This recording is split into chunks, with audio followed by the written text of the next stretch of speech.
I don't know what kind of bad omen I got, but I'm like 3 for 3 now. I make a video on Yachty and Crete as to why they're so fire, and boom, Kara leaves. Cooked. I make a video on Drake, why he could never fall off. Then he releases 100 gigs, and the tracks don't even crack 1 million plays. The first time that's ever happened in years. Boom. Cooked. Make a video on Ian as to why he'll be the next big white rapper. He dropped Shut It Down and everyone hates it, and Tyler the Creator comes out of the woodwork and says he's mocking Gucci Man and Future. Now people are on his head top. Boom. Fucking cooked. But I ain't changing my stance on shit. Play with your booty hole, not me. Anyways, dudes and dudettes, breaking musical news is that Little Yachty is on a rampage. I don't know what kind of irky jerky he's eating or what's in that hookah he be smoking when he's doing his podcast, but bro is not ducking any smoke. I built this shit. Me. Brick by brick. And I'll be damned if I let you tear it down just because you don't like the way another nigga talk.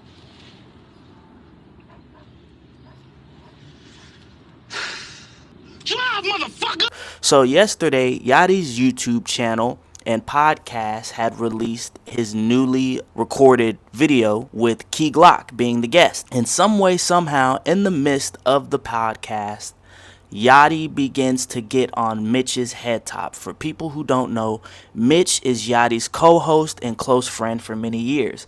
Now, I can't play the podcast clip because I'll get hit with a copyright strike, but in summary, Yachty came on Mitch, super pause. But in all seriousness, Yachty did go in on Mitch on some, if it wasn't for me, you wouldn't even be here, what would you be doing type shit. And it definitely wasn't that bland. It had a I'm superior than you and you better recognize it tone because of how he said it. You know, it definitely had that subtext to it. Now, even if there's some truth to that, as a person, I would even say as a real nigga myself, this was a hoe move 100%.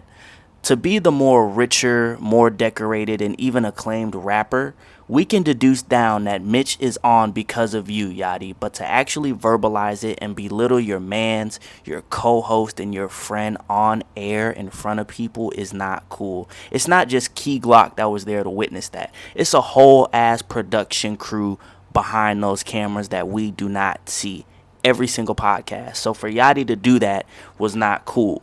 You're supposed to be able to have the discernment to know how to read the room. You feel what I'm saying? Me personally, I have good discernment. I know how to read the room and I know how to make people not comfortable. Some people don't have that skill set. But if you can clearly see somebody who may be overweight, right? Or maybe you're in a room full of people who are overweight, I wouldn't go and make a bunch of fat jokes, even though I'm talking to my main mans. Like my best friend would be fat. You feel what I'm saying? But because there's other heavier set people in the room, even though he would be cool with it, I could clearly tell that other people would probably be feeling like, damn, like why would he say that? You know what I'm saying? Like he just clearly didn't have discernment and good critical thinking right there. So that being said, I think that was 100% a hoe move on Yachty's part, and that shit is not cool, bro. 100%. Like that's your man's, bro. You're not supposed to tear him down. You're supposed to bring him up, even if there's truth to that. You know, you ain't have to do that on air. So after the clip started circulating on the internet and folks was getting on Yachty's ass, Karahboo would apparently subtweet one of the videos going around about the situation. And boy, oh boy, that is what led to Yachty going on his now infamous rant. Me, bro, because I've given you a career. And time to time, you just disrespect me. I wrote every fucking verse you've done. I dressed all 5 of y'all niggas, bro. I dressed 5 niggas every time we stepped out the house. I put an outfit on everybody. 8-carat earrings in everybody's ear. I put 3 chains on all y'all neck. We Cartier watch. I gave you that chrome Rolex. Bro, you the most you was watching tables. You was waiting. What are we talking about, nigga? Really exposing Karahboo as a person and as a rapper, which, side note, or surprise, surprise, she isn't. Yachty claims to have written every song for her. And nigga, like, duh. Is that really surprising for y'all as Karahboo fans or Yachty fans or Crete fans? Like, If Yachty got reference tracks for Drake, you don't think he was writing for Kara, his former assistant turned rapper, who's only rapping and popping off his face card? Like, y'all couldn't figure that out? I mean, bro, I seen that coming from a mile away, and Yachty actually even leaked the reference track. With that sack under my arm, stacking up a must. I crushed the fucking to the tusk, too geeked up to fuss. You like a boss, I'm not like them, they doing such and such. From her On the Radar freestyle, her popular freestyle that isn't even hers. He goes on to speak about how she lived in his house for free and was just disrespectful to people. Apparently she was talking mad crazy to people, from his bodyguards, his home security, and just him in general. Now, even in the last Concrete Boys interview, it's heavily implied amongst all members, including Kara, that she is the wild card and has a serious mouthpiece on her. So what Yachty is saying doesn't necessarily shock me either, but damn, I just hate to see it go down like this, because in the rant, Yachty even sends strays to the rest of the Creep members by saying he styled everybody, he dressed everybody, everybody got 8-carat earrings put in their ears and 3 chains each.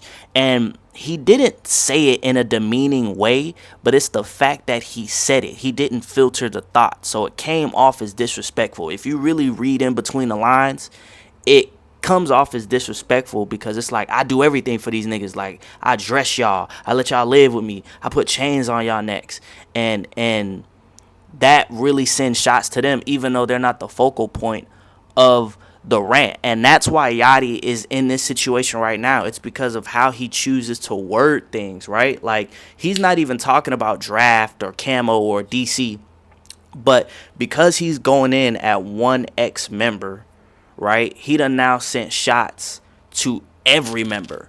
You know, he done put certain business out there for every member. And you being a manager of a label, and these are your artists, these are things that you have to do when you are, because he's basically like a mentor. Of course you're gonna style some of them or dress some of them. You want them to be all on one accord. You're handling multiple people, multiple personalities, right?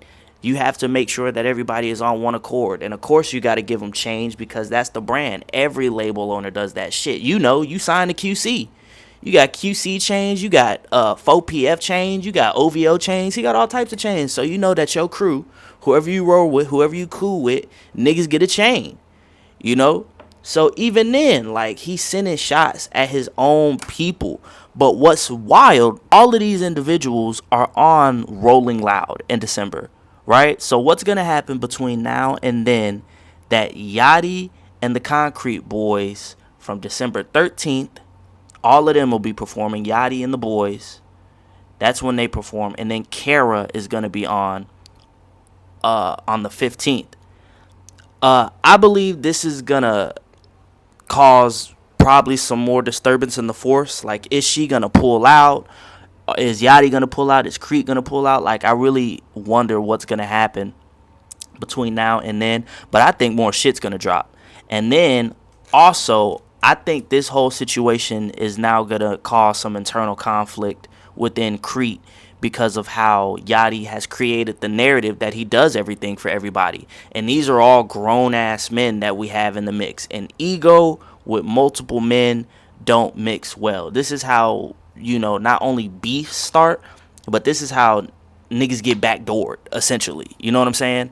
So this is no small matter. I know that people are joking and hee-heeing and ha-haing, but like, this rant that Yachty went on with the subcontext that it has and the subliminals that it has, people are going to start asking who the real rappers are. You know what I'm saying? And the only people I feel like he may be writing for or have written for, I ain't even going to say because I don't want to speculate. But I do know that this type of scenario causes some internal conflict within the group.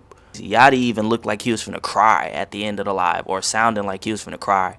I don't know what he's really feeling. I think Yachty really feels like he puts on so many people and does so much for people and doesn't really get that reciprocated.